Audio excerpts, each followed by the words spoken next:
खुदा को मुकम्मल तौर पर जानना और लोगों को मुकम्मल तौर पर जानना, खुदा की बातों को लेकर लोगों तक जाना और लोगों की बातों को लेकर खुदा तक जाना, यानी दरमियानी का रोल अदा करना, दरमियानी बनना। और फिर इसकी जिम्मेदारियां पाक सक्रमेंट को अदा करना इनकी जिम्मेदारियों में शामिल था।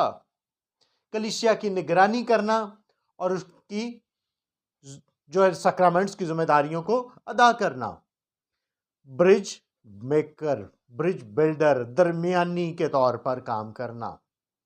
समझने की बात यह है कि अगर आपके साथ खादिम का, काहिन का ताल्लुक ब्रिज का नहीं है तो सोचने की बात है।